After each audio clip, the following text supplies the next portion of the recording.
Hello, beautiful people. This is Kim Jayde, and we are right here in Times Square in the heart of New York City. And this is Kickin' with Kim Jayde. Ain't no stopping me. It's a strong going robbery. It's been many on the patch, had to copy me. But you need design on your feet just to walk with me. Ain't no stopping me. It's a strong going robbery. They can't do it for me. On this season of Kickin' with Kim Jayde, we are traveling all over America and South Africa, interviewing some of the most interesting personalities in music, in fashion, in art, and of course in sneaker culture. Who knew I would make it this far? They hated, they never believed me. Yeah, I would never drop the ball. I know I make it look easy. Yeah, Mayweather with the defense. I don't care what a critic gotta say. I got them picking up the pieces.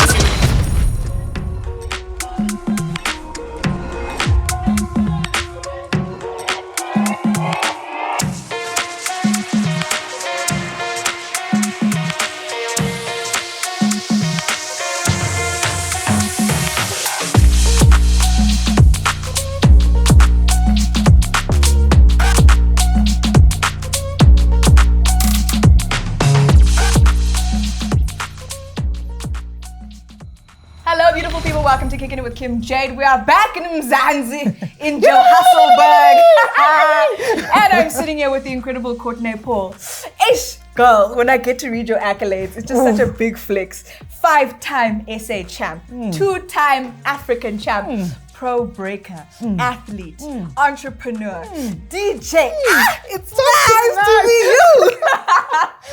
Friend, welcome. I'm trying. Thank you for having me. It only took us 3 seasons to get you here, but we're happy to have you No, here. but honestly, like I've been waiting. Girl. Literally for the call. We needed to get the best budget possible to have you on the show. No, and I see it. Because season 1 was low budget. This Season is 1 insane. was Guys, struggling. Kim is... Season 2, we're flying people in from other cities to film. You understand? Leveling up in the world. Love it so much. You look great. Love the fit. You look amazing. Thank you. Thank you. Yeah. Okay, so from Red Hill, doing Bollywood bookings, wearing saris, we are now outside, traveling the world, running up walls, seated by Nike. The list goes on and on and on. You are our very own homegrown superstar. What is one lesson you learned early in your career that you've taken through that has successfully gotten you where you are today? We always wait for like, am I ready? I need this in order to go get that. You know, I need to be the right height. Never. You know, like I need to get my fitness in the right place. I need to make sure my training is like this or I'm experienced in that way before I try.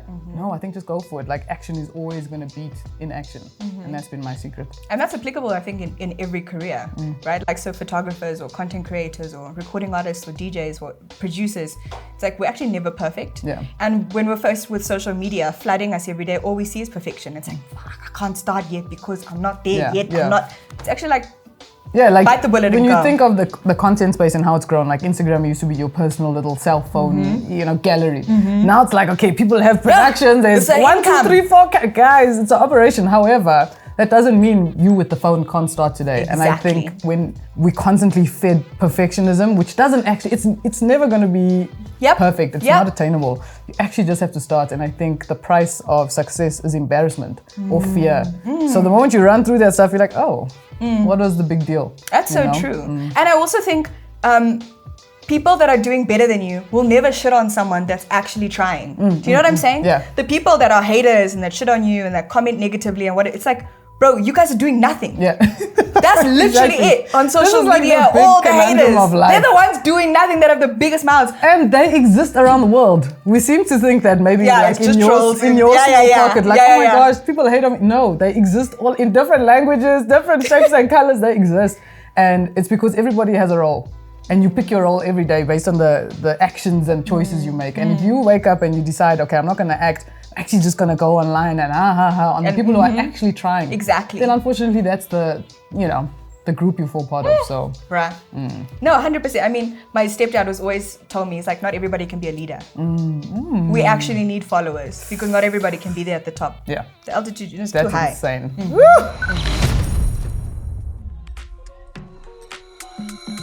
I've watched so many of your interviews where you talk about being the best in your craft is actually not enough. Yeah. You know, and because in that context specifically, you were talking about being the best at what you do, but not having enough qualifiers, for example, in Africa to make it to the Olympics in comparison to in Australia. That's how we get hands like Johan over there. Doing nails there at the No, to be Olympics. fair, she also had the same amount of qualifiers. Yeah. So her getting in and me not getting in is the same problem, which we can unpack. Yeah. But, yeah. But I mean, I say this to bring up the point that we live in a time where you actually need to do lots of things to become successful, right? Before, you could just be an incredible actress, get signed to an agency, get your castings or auditions, get the role, done. Yeah. Before, you could just be a recording artist. You put out your music, the label does their marketing run, done. Now, you actually need to be able to self-promote. You create your own content. You need to be engaging on TikTok. You need to keep up with all of the apps and be posting constantly, and. Being a multi-hyphenate creative that you are, a DJ, you run your own business, CPN, and obviously you're an incredible breaker traveling the world. What is the importance of actually doing all of those things? And has it helped or harmed your career? Because it's a lot, right? It can be so overwhelming. It's like, yo, it's if I could, I would just be in the gym, getting incredible at my craft and then killing it. This month was probably one of the most, and I don't want to speak about it negatively because it's everything I've ever prayed for. I've done Europe twice this month. I leave again this weekend. And in between, I'm shooting. I'm here today. There's so many moving parts. However, one, I don't think I have a choice. And two, I don't think I want the choice. I think I've become so used to the chaos. Like I've found my groove. I'm not saying that I don't have bad days. But for example, when I get to my second trip, we land in Germany. We've got to drive an hour and a half into a city called Heerlen at the bottom of the Netherlands. And I get there the Friday, we check in late, we go straight to the event. People have taken 1 hour train. These people are they arrive fresh. And they're also full-time breakers where a lot of them, I'm not saying their lives are easy, but a lot of them, the access is just 10 times easier. I'm traveling 24, 25, 26 hours. And now I'm going to get on the floor and perform. It's insane. And my sport is not just execution. I've got to sell you a story. I've got to make you buy into what I'm selling. I've got to execute. I've got to listen to the music. What flow is this? Watch the people around me. I've got somebody standing in front of me to compete against. And that's really hard to do when you consider all the steps it took to get me there in the first place. So what I found on this last trip is when I got there, I was just completely checked out. I was mentally done. And it was nobody else's fault but mine. I would love to be able to go, okay, a week before one of my comms, I just check out. It's not possible. That's not my reality. So I either bitch and moan about it and I'm like, oh, life is so hard. Or how do I use it, right? So to answer your question, I think it's helped me in a way because when I first moved to Joburg, I was 21, $600 in the bag. I'm like, amazing, I'm going to dance. Didn't dance. Little to no opportunity for girls that look like me, female breakers, it just wasn't a thing. So I go, okay, cool, what's the next thing? I've got to start a company. Let me start managing talent. I remember at the time I was supplying dancers to the clubs. I'm like, what do you need? Let's throw a night. Are we doing cabaret? Cool, getting them costumes. How am I using the skill set that I'm kind of picking up as I go to keep me afloat? Only for later to go, okay, this is the thing that's going to fund me. And again, I could just be laughing with the money and having a good time. However, I feel like my purpose is a little bit bigger. And I think this is what this journey has taught me. So yes, it's helped a lot that I have to do a million things because I think the DJing puts more spotlight on the dancing and vice versa. However, I feel like I'm doing 6 full-time jobs. That most people are just doing one of and cruising. And people really underestimate the level of commitment and almost torture sometimes that it takes to achieve all of them at a really decent high level. You know, always get like, oh, it must be so easy for you. You're so lucky. And I don't think people could ever wrap their heads around what a normal day looks like for me or to tap it. Like when I think of other professional athletes, their job is to train and recover. And they're getting paid to recover and to all these different things. Nobody's paying me to go lay on my back, put my feet up and be like, oh, you know. And there are entire teams around them to make sure that they function at the highest level possible. 100%. And whilst I've managed to build a decent team around me, we're still all learning on the job. I think and I say this the most humblest way possible. It's gonna sound terrible, but I think I'm the first me we've seen on the continent. Oh, 100%. And that is going to come with a lot of pushback and that is going to come with a lot of doubting because again, we're making the blueprint up as we go. However, I think I'm crazy enough and I think I'm built for it. I think I always say you have to be a little bit insane to chase a certain level of, and when I say success, I told you earlier, I don't mean money. It's not about financial at this it's point, just like, definitely. how far can I push the boundaries of what we think is possible in this life? that relates, like what you're saying is like speaking to my core, because I did an interview recently and they asked me, what does success look like for you? And I said, if you had asked me that question 8 years ago, it would have meant financial success, financial stability, and not living from month to month and check to check. Yeah. Now, for me, success is taking things to a level that has never been done before. I mean, what we're doing, even with the show, as like humble as it is directing, producing, and funding an international show that's in Africa and America. And all we're doing is celebrating creatives like yours, because the next generation actually needs living proof and examples and actual tangible stories that they can hold on to and run with, right? We see tons of like short form 60-second clips of like, oh, this is my win, this is my win, this is my win. But for someone to be able to sit and watch a Courtnae Paul interview and be like, okay, this is how she did it. Oh, she also sometimes suffers with imposter syndrome, or actually her entire life is not funded. Do you know that she pays for all of these flights herself? Do you know that there's no team around Courtnae Paul, the machine? She is the machine. You know, so I think that's why like having people like you on this show is so important, because you are the first. There has never been one, like, I'm going to say that again. You are the first. There's never been someone doing what you are doing. The top female on the continent. When you started, you were the only female breaker in South Africa, like in Joburg, doing what you were doing, competing with the guys. Now there's a whole female category in the BC1 comps because of people like you. Firstly, thank you. Like when you say that, it actually gives me goosebumps, and it makes me immediately feel like, no, that can't be me. There's no way. But it is. So this is why I speak to like you constantly go through the cycle of like, no, okay, I am this person. I've got to do X, Y, and Z, and then immediately the doubt kicks in. You're like, but like you said, there is no success story. There is no role model. There is no blueprint of and this there's no one to done call. Before. No. To say, fam, what do I do next? And I mean, it's needless to say, there are B-girls that exist all over the world. However, I can't explain how different it is, from the structure to the institutions to just the respect that the sport, the art garners, is completely different. So when I did start, there were a few B-girls that existed. However, I don't think they were visible. I don't think they were given enough respect, enough room, enough whatever to go, oh no, this is something we need to respect. And I remember even having a conversation with one of the guys from the Red Bull team, which was such a big change for me. What people don't know is I've worked with that brand for over 10 years. However, it took me about 10 years to work with this brand. And for the longest time, I used to just be there knocking on the door like, hey, I'm thinking of this. And there's pictures of me from 2011 in the BC1 Cyphers, just guys standing around me like this.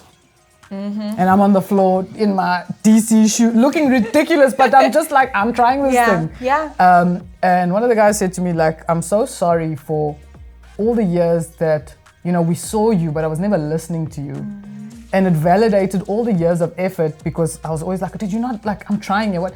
However, I wasn't ready, and neither were they. I needed to make sure that my skill level was at a certain level, and I don't just mean that as a dancer, I mean everything that comes with it. The mentality behind it, the drive, the want to like give back into the scene, and how you give your it all needs to kind of fit into a line in order for this picture to make sense. 100%. And when he said that, I realized, okay, cool. Like you said, maybe a couple years ago I would have said, all I want to do is work with this brand. But now I go, okay, cool. I understand that I needed to be worthy, and they also needed to be ready for me, 100%. or else it wasn't going to make sense. I'm so glad you tap into that, because unfortunately or fortunately, because we're faced with social media and we're bombarded with these success stories every single day, I genuinely feel there is a pressure that the next generation feels to make it big now. Yeah. And then if they put a year or 2 years into ciphers and comps and they don't make it, they're like, why are they not seeing me? There must be a propaganda. It's orchestrated. They hate me. They already knew beforehand. No, and this is the same with every career in the creative space, right? As a photographer, it's like, I'm just as good as a UVK. But no, bro. Have you seen the years this man has put in? Have you seen how much money he spends on his gear and his equipment? Have you seen the hours where he actually didn't get paid? It's the same for us. I'm in the industry now 17 years. Girl. No, but us millennials, honey, we're aging well. I was about to say, you would never say she's in her 60s now. She looks incredible. 21. No, my child, they see it and they're like, oh, you got all these things. And it's like, oh, you can buy these sneakers and you can travel the world. It's like, you guys don't see the sacrifice that goes into it because we don't post that stuff. But like I said, again, that's why we have these conversations. It's like, yo, I'm saying since 2011, been trying to get on the Red Bull radar. And so now when you see me with the gear That and was the already merch, when I was in Joburg. Yeah. I had been kind of working with them in like getting some seeding and some product when I was still in Durban. I love me a free Red Bull. Guys, please send me the fridge. I'm the biggest. The way I You know buy how your long it took me to get a fridge? Guys, I don't even want please. to talk about a fridge. May I drink on the show? We'll drink the Red Bull. You see, we'll do the thing. If we start to, the fridge is like, firstly, No, it's like a grail. It takes, but It's a grail. even to get the fridge, it's like, oh my gosh, we have to order that thing. But I'm like, I don't care where it comes from. Bring it. I said I was gonna buy the small Make white it. fridge. You Yeah. know, is it like KIC? Yeah. And put a sticker on it. I was like, I'm done. I will start selling small white fridges with the Red Bull logo.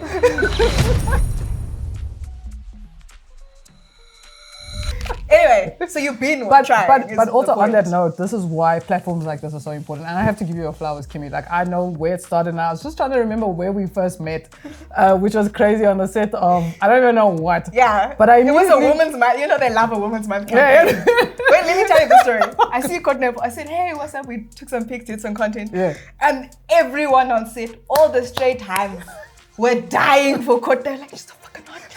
I know I have a husband, but you know, It's not that serious. make it shake. It's only 10 years we've been married with 3 children, but I'll leave them for Courtnae. I said, Courtnae is a very much in love queen. I am, And man. I love your wife. The point is, More than you love dying me. for- No, true. She also cooks, you know. Yo. Ah! Insta. Ah! You know, the first time I met you, I was like, this is the kind of person that's going to go for it. Like, I didn't know much about you as a person, only obviously what I saw online or like, you know, which was... But you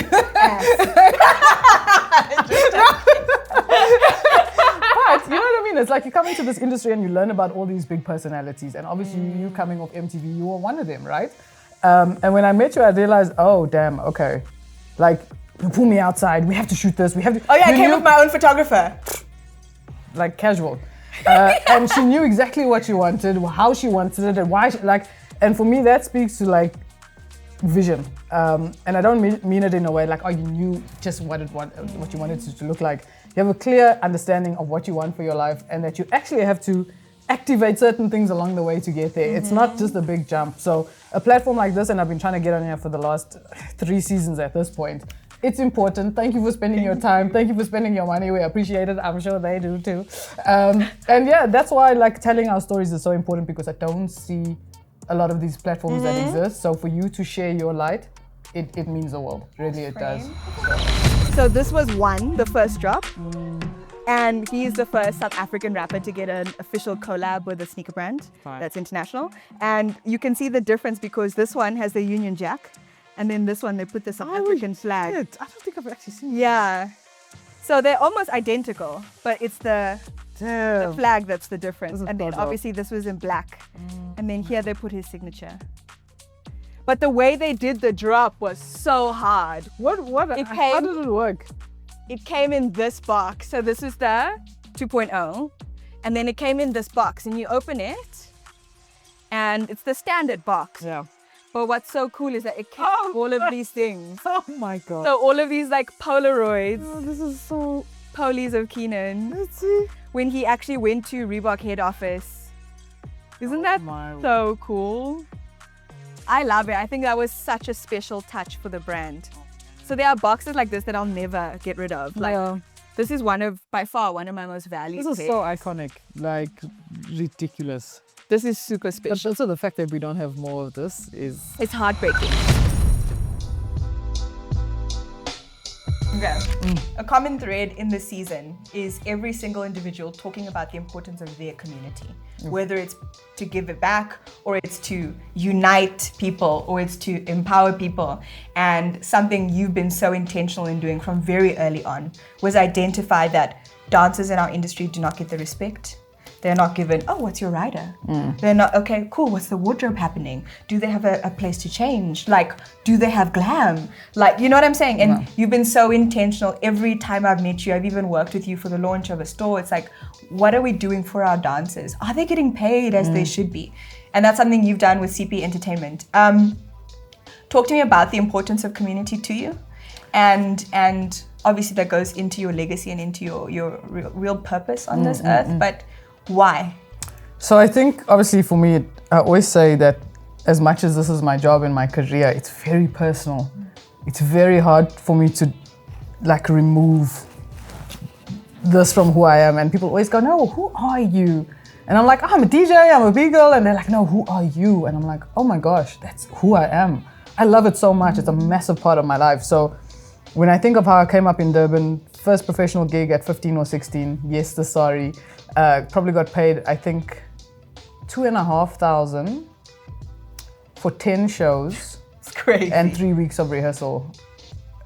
And I don't think I'm lying. And the rule was we're not allowed to discuss, right? And I remember going to my mom, I'm in high school, I'm like, I'm buying pies for everybody at the shop. Let's go! You know, and for the longest time, like it was really a big moment in my career because I shouldn't have been there, to be honest. I saw this ad in the paper and they're like, we're looking for dancers. I'm like, say less. In the audition, you never said handstands. Literally. I remember. Just any, and they were like, so I'm like, she's the one. Yeah. It was, and that's why I say sometimes you just have to try. You don't know what door it's gonna open up. And the reason of me trying that specifically was that I got to do a hip hop solo. But the trade-off was you've got to dance in your sari and sing all the Bollywood all time until the break. Everybody in Durban is proud. Chucks, right, let's go. You know, it was, and I still have the pamphlet. It was like all these big stars, and then it was me. I remember my mother took the photo of me like in the lounge. I'm sitting on the floor with the white wall, you know, because I didn't have a headshot. I didn't know what any of this meant. And that was the opening for me to go, okay, cool, I have to be proactive or else this is not it's not gonna work. I don't know what this thing is yet, but I have to be proactive. And years later, I remember having a conversation with my mother and she goes, you know, that paycheck wasn't even enough to cover the petrol of me taking you to and from rehearsal every day. And at the time I was like, I had no idea. Even, of course. Right? And then it kind of started opening my eyes and I'm going, okay, cool. So I graduate from this, I'm knocking on doors, can we perform at this club? Like randomly, midnight, let's have a breakdance extravaganza. And for some reason, they were like, okay, we'll try it. Yeah. I don't know why, but it was part of like my journey, right? Then I go to Suncoast Casino. I've got a contract there for some reason. Then I'm at Golden, like I'm dancing at the robots at one point because we're promoting. I remember my cousin drove past me on Amgani Road and she was like, are you okay? I'm like, I'm good. She goes to the engine. On the plane. I'm not begging. It was on NMR, right next to Coconut Grove, funny enough. That's why this place is so special to me. She goes to the garage. She's like, I bought you snacks. Like, I still have pictures from this day. Out. Like, I was willing to do whatever it took to just have my art form be seen. I wasn't great at it. I was bloody terrible. However, it's not always the best talent or whatever that's going to make it's got the proactive person. So I say all this to say, I had to learn very quickly that dancers were at the bottom of the barrel, where I'm going, I'm having these conversations. Like, I remember I was the opening act for Jay Sean, Pitbull, Fat Man Scoop, but as the actual act, which was unheard of. But what I realized, like, oh, so we've got nowhere to sit? Oh, what do you mean? I must carry my bag all the way? Like, I must buy my own water. And I'm not getting paid or anything. 90% of the work I did in my teenage years was for free. I just knew that I needed somebody to see me, which till this day, I always thought it would be a big break thing. It's not. For me, it's always been a gradual, like one foot in front of the other. But it was my treatment that made me realize, oh, if we're not asking and we're not being intentional about it, we're not going to get it. Yeah. Then I started seeing the shift when I moved to Joburg was like, oh, Court, here's your room, here's your drinks, here's your this. And I'm like, and the dance? No. And it just irks something inside of me. I'm a very like, let's respect each other. I don't care who you are. Like, I want to connect with you as a person. And I needed to be willing to put my name on the line in order to get dancers respect. So whether it's budgets, whether it's green rooms, whether it's transport, whether it's clothing, like dancers are expected to clothe themselves, do their makeup, like be on set for 9 hours at a time. It's just insane. I remember I was shooting a big ad last year. I had everything. I'm the lead. Yeah. Dancers have been dancing for 4 hours. Eventually I'm like, hey, what's up everybody? Good to see you. Like, if you guys need anything, we'd like some water. I'm like, no, man. That is upsetting. Immediately I shut it. I'm like, guys, please can we get, you know? Yeah. So I think it's pointless if you're willing to rise within your space and you're not willing to to pull people up, and I don't mean it in a like, oh, I'm playing God, but like use what you have. 100%. So for me, community is really important. I think it's something I lacked, which a lot of people take issue with, but that's my truth. I really lacked a sense of community, a safe space, especially being a female in the space. And now I think I've worked hard enough to be in a position where I can help. I also think when I look at you and I look at your brand, you've been so intentional on, number one, staying authentic to who you are. You're a nice, kind, happy person, always. Whenever, always. Every environment, you come with a positive energy, and that's rare in this space, especially when you reach the level you're at. You actually don't need to be the nice girl. You actually can walk in and be like, I'm that bitch. But you're not. So that's number one. People, and this is something I want our viewers to watch, is that when you come up in the industry, you will have longevity because you're a nice person to work with. Right? We've seen so many big talent come and go because they're an absolute diva. They arrive late, unprepared, hungover, maybe still drunk, high on some shit. Do you know what I mean? People take for granted the consistency of being a kind, hardworking person that people can rely on. And you have consistently gotten more and more bookings, but also grown your network of clients because that's who you are and that's what you represent. And I think that's something that viewers can take and run with. We're going to close by asking you, we ask every guest, what is the legacy you wish to leave behind? I feel like you have touched on it a lot, but maybe in one line. What is the legacy? I can't give you one line. Okay, give us multiple lines. I'm going to give you multiple lines. And a bunny chow. Because I'll end with the bunny chow. Because this has always been very clear for me. I've always been very intentional about it. But for me, legacy is not the titles and the recognition, it's the impact. I want to leave my world, my relationships, my industry, my art, my sport better than I found it. So like, maybe that's being the role model I didn't have, I don't know, but better than I found it. And part of that means creating space within industries that weren't necessarily made for people like me. The other part of that is making sure the doors that I drop kick open don't close behind me, right? Making sure that it's still open for the next generation. I think another important thing for me is for people to remember me in a way that like, oh, she tried. She cared. She swung for the fence. And I don't mean that in a way that like, oh, I'm so special and, you know, but in a way that knowing if I'm persistent, a little bit delusional, and I make an effort, I can turn it into something special. And I think, you know, one liner at the end, I just want to die empty, man. Like I want to die knowing I gave it all. Absolutely everything I had, and potentially leave behind a blueprint, opportunities, and maybe a little bit of inspiration for anybody that wants to do that as well. You've done it. Honestly, like if, God forbid, you have to drop dead today, that's the impact that I for sure would associate with you and everything you've given to our industry and to the many people that you've just been kind to and given like a chance to. So grateful to be your friend, man. I'm gonna try not to. I don't hear my heart racing on this mic. Like, don't do this. No, I just feel so grateful to know you, and I hope that you genuinely know, and you probably don't. I say you probably don't because I also don't crowd myself. But it's like the hardest thing. It's the hardest thing, but I really hope that when you go to bed tonight and you're like, okay, cool, I did this interview. Bro, it's like when I have days that I feel like I have no more left in my tank, I open my IG and I see what you're doing. And I'm like, I can't stop because my friend is doing this.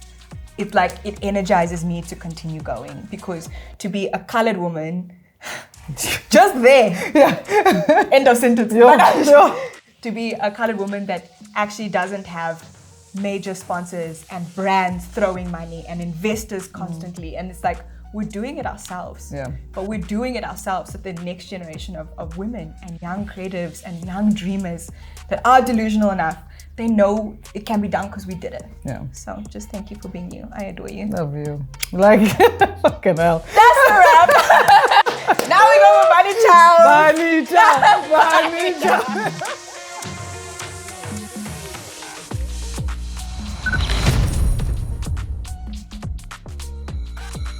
Today I'm sitting with an actual goddess. NYU graduate, an award-winning actor, actress on film, theater, TV series. She owns multiple companies, so I'm just going to flex for a second. Founder of Servant Celebrity, founder of Abundant Life University, also starring in Netflix's hit show as Sheila, you know, on The Residence. Thank you so much for joining us, Selwina. It is my pleasure. Hey guys, I'm so happy to be here. Listen, we're in the mother city in Cape Town. It's Fame Week Africa. There's so much going on. Yeah. The fact that I get to sit down with you as part of the launch of your global book tour, it's such an honor. So thank you so much. And thank you for having me.